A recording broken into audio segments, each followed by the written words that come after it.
Sir, গত শুক্রবার প্রধান বিচারপতির ঘরে এক্সক্লুসিভ এনডিপিএস কোর্টের যে মামলাটা চলছিল ওটার কি হলো? আসলে সুপ্রিম কোর্টের একটা নির্দেশের পরিপ্রেক্ষিতে বলা হয়েছিল যে পশ্চিমবঙ্গের প্রতিটা ডিস্ট্রিক্টে শুধুমাত্র এনডিপিএস কেসের শুনানির জন্য আলাদা কোর্ট তৈরি করতে হবে। কিন্তু 2012 সালে সেই নির্দেশের পরেও আমাদের পশ্চিমবঙ্গ সরকার সেই নির্দেশকে সফলভাবে ইমপ্লিমেন্ট করেনি।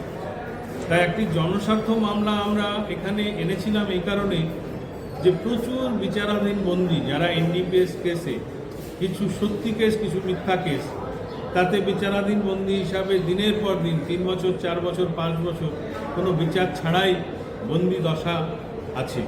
তাই সেই বিচারাধীন এক বন্দী হাইকোর্টে একটি জনস্বার্থ মামলা এনেছিল এবং সেই মামলায় আমরা কোর্টের কাছে চেয়েছিলাম যে এর একটা শেষ হওয়া দরকার। হয় বিচার শেষ হবে, না হলে মানুষগুলোকে জামিন দিতে হবে।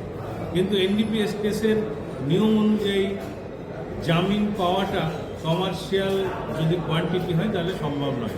তাই অযথা এই হয়রানি থেকে মুক্তি পেতেই আমাদের এই মামলা, এবং দীর্ঘদিন এই মামলায় নানা ডিরেকশনের পর লাস্ট শুক্রবার চিফ জাস্টিস আমাদের আবেদনের পরিপ্রেক্ষিতে যেটা করলো সেটা হচ্ছে সব ডিপার্টমেন্ট, কারণ এর আগে বিভিন্নভাবে বিভিন্ন ডিপার্টমেন্ট বলছে 39টা কোর্ট তৈরি করতে হবে, সেটা স্বীকার করে নেওয়ার পরেও কোর্ট তৈরিতে টালবাহানা চলছে।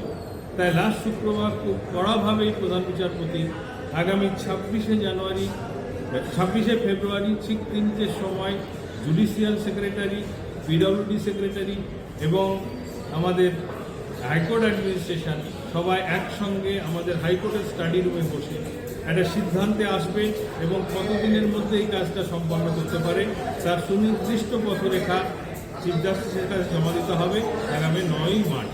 সেই জন্যে এবার আশার আলো দেখা যাচ্ছে যে এই টালবাহানাটা হয়তো এবার শেষ হবে, কারণ কোন অথরিটির গাফিলতিতে এটা দেরি হচ্ছে সেইটা মনে হয় সেই দিন শেষ হবে। খুব ধন্যবাদ স্যার।